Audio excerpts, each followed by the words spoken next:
Hi there. The series on knife fighting and knife fight training continues with a book by one of the major names in the subject, and it's this book, The Combat Use of the Double-Edged Fighting Knife by Colonel Rex Applegate. Now, it's a very slim volume, and it's made even slimmer by having the cover duplicated 3 times. So it wastes quite a bit of space. Now, Colonel Applegate, or Lieutenant Applegate as he was at the time, was a gun guy, mainly. That was his background and his expertise.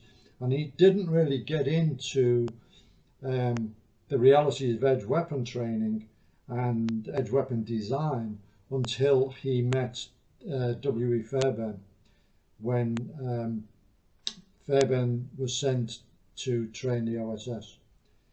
So really, Applegate's knowledge is rather second-hand. Although he did train with other experts, it's not his first passion by any means. The book has some information on what he regards as the ideal combat knife. It should have a double-edged, as the title of the book suggests, 5 to 7 inch blade, which is capable of stabbing or thrusts, slashing and ripping. The handle should be oval, ideally non-slip, and gives the ability to orientate the edge in the dark. Now, oval doesn't really do that. You need flats to do that. So that's a point.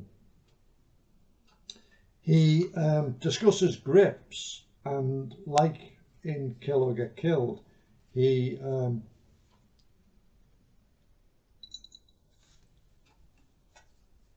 very dismissive of what he calls the ice pick grip and the hammer grip, and what he terms the razor grip.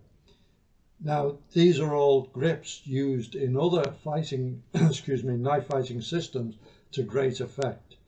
And Colonel Applegate is rather dismissive of, for example, at one stage he slated the ice pick grip as favoured by deranged people and women.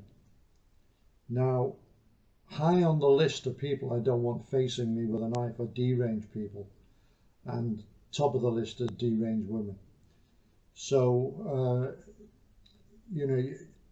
this concept that you look at somebody and the hole in the knife and the ice pick grip and you, oh, we've got an amateur here. There's been a lot of people killed and injured by people holding grips in incorrect manners. He only shows one stance, which is with the weapon hand back. There are obviously other variations on that. He talks about targets, which is just taken from all-in fighting, basically the arterial targets, blood vessels. A little bit on tactics, a page really, talking about feints and distractions, slashing across the forehead to get a curtain of blood into the eyes. That is a viable tactic right back to the early days of sword fighting and so on. One of the better things in the book really is a target, which is kind of a torso replica or a cross, and it's poles covered in cut up car tire rubber, and you can practice doing the various techniques on that, and that's a good idea. Then really there's a section on the history of the Applegate Fairbairn knife, which, as I mentioned in a previous review, there's a lot of doubt as to the actual genealogy of that knife, because Applegate did design a knife, and he had it made by Randall, and that was basically a beefed up Fairbairn, and it was called the Applegate Stiletto.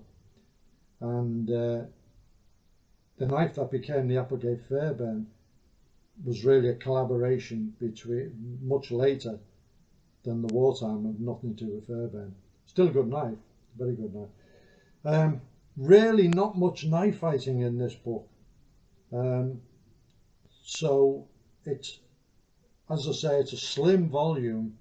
There's some good information in there. Some of it's very idiosyncratic to the Colonel's views, but on the whole, it's not a major work by any means.